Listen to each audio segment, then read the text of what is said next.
श्री गणेशाय नमः। श्री गणेशाय नमः। श्री गणेशाय नमः। भाद्र कृष्ण गणेश चतुर्थी व्रत कथा। राजा नल की कथा।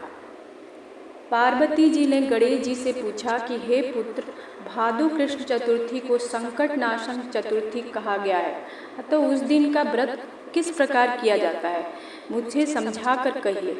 गणेश जी ने कहा, हे माता, भादो कृष्ण चतुर्थी सब संकटों की नाशक, विविध फलदायक एवं संपूर्ण सिद्धियों को देने वाली है।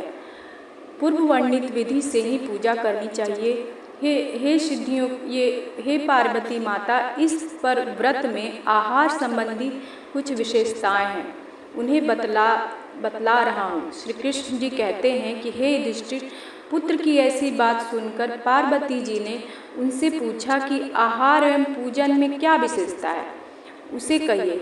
गणेश जी ने कहा कि गुरु द्वारा वर्णित प्रणाली से इस दिन भक्ति भाव से पूजन करें। 12 महीनों में अलग अलग नामों से गणेश जी की पूजा करनी चाहिए। विनायक, एकदंत, कृष्णपिंग, गजानन, लंबोदर, भालचंद्र, हेरम, विकट, वक्रतुंड, आखुरत, विघ्नराज और गणाधिप, इन 12 नामों से व्रती को गणेश जी की पूजा करनी चाहिए। अलग अलग महीने में क्रमशः एक एक नामों से पूजा करें। चतुर्थी के दिन प्रातः नित्य कर्म से निवृत्त हो व्रत का संकल्प करें। तत्पश्चात रात्रि में पूजन और कथा का श्रवण करें। पूर्व काल में नल नामक एक पुण्यात्मा और यशस्वी राजा हुए। उनकी रूपशालिनी रानी दमयंती नाम से प्रसिद्ध थी। एक बार उन्हें शापग्रस्त होकर राज्याच्युत होना पड़ा और रानी के वियोग में कष्ट सहना पड़ा। तब उनकी रानी दमयंती ने इस सर्वोत्तम व्रत को किया। पार्वती जी ने पूछा कि हे पुत्र, दमयंती ने किस विधि से व्रत को किया और किस प्रकार व्रत के प्रभाव से 3 महीने के अंदर ही उन्हें अपने पति से मिलने का संयोग प्राप्त हुआ, इन सब बातों को आप बतलाइए। श्री कृष्ण जी ने कहा कि हे युधिष्ठिर, पार्वती जी के ऐसा पूछने पर बुद्धि के भंडार गणेश जी ने जैसा उत्तर दिया उसे मैं कह रहा हूँ, आप सुनिए। श्री कृष्ण जी कहते हैं कि हे माता, श्री गणेश जी कहते हैं कि हे माता, राजा नल को बड़ी बड़ी आपदाओं का सामना करना पड़ा। हाथी खाने से हाथी और घुड़साल से घोड़ों का अपहरण हो गया। डाकुओं ने राजकोष लूट लिया और अग्नि के ज्वालाओं में घिरकर उनका माल भस्मसात हो गया। राज्य को नष्ट करने वाले मंत्री लोगों ने भी साथ छोड़ दिया। राजा जुए में सर्वस्व गंवा बैठे। उनकी राजधानी भी उनके हाथ से निकल गई। सभी ओर से निराश और असहाय होकर राजा नल वन में चले गए। वन में रहते समय उन्हें दमयंती के साथ अनेक कष्ट झेलने पड़े। इतना होते हुए भी उनका रानी से वियोग हो गया।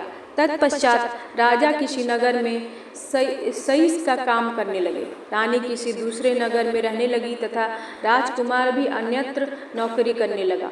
जो किसी समय राजा रानी राजपुत्र कहे जाते थे, वो ही अब भिक्षा मांगने लगे। तरह तरह के रोगों से पीड़ित होकर, एक दूसरे से विलग होकर कर्म फल को भोगते हुए दिन बिताने लगे। एक समय की बात है, वन में भटकते हुए दमयंती ने महर्षि शरभंग के दर्शन किए। उसने उनके पैरों पर नतमस्तक हो हाथ जोड़कर कहा। दमयंती ने पूछा कि हे ऋषिराज, मेरा अपने पति से कब मिलन होगा? किस उपाय से मुझे हाथी घोड़ों से युक्त घनी आबादी वाली नगरी मिलेगी? मेरा भाग्य कब लौटेगा? हे मुनिवर, आप निश्चित रूप से बतलाइए। श्री कृष्ण जी कहते हैं कि दमयंती का यह उत्तम प्रश्न सुनकर शरभंग मुनि ने कहा कि हे दमयंती, मैं तुम्हारे कल्याण की बात बता रहा हूँ, सुनो। इससे घोर संकट का नाश होता है। यह सब कामनाएं पूर्ण करने वाला एवं शुभदायक है। भादो मास की कृष्ण चतुर्थी संकट नाशन कही गई है। इस प्रकार नर नारियों को एक दंत गजानन की पूजा करनी चाहिए। विधि पूर्वक व्रत एवं पूजन करने से ही रानी तुम्हारी संपूर्ण इच्छाएं पूरी होंगी। 7 महीने के अंदर ही तुम्हारा पति से मिलन होगा। यह बात मैं निश्चय पूर्वक कहता हूँ। गणेश जी कहते हैं कि शरभंग मुनि का ऐसा आदेश पाकर दमयंती ने भादो की संकट नाशनी चतुर्थी व्रत प्रारंभ किया और तभी से बराबर प्रति मास गणेश जी का पूजन करने लगी। साथ ही महीने में, हे राजन, इस उत्तम व्रत को करने से उसे पति, राज्य और पुत्र और पूर्वकालीन वैभव आदि की प्राप्ति हो गई। श्री कृष्ण जी कहते हैं कि हे पृथापुत्र युधिष्ठिर, इसी प्रकार इस व्रत को करने से आपको भी राज्य की प्राप्ति होगी और आपके सभी शत्रुओं का नाश होगा, यह निश्चय है। हे राजन, इस प्रकार मैंने सभी व्रतों में उत्तम व्रत का वर्णन किया। यह सब का कष्टों का नाश करता हुआ आपके भाग्य की वृद्धि करेगा। ओम गम गणपतये नमो नमः। श्री सिद्धि विनायक नमो नमः। अष्ट विनायक नमो नमः। गणपति बप्पा मोरया।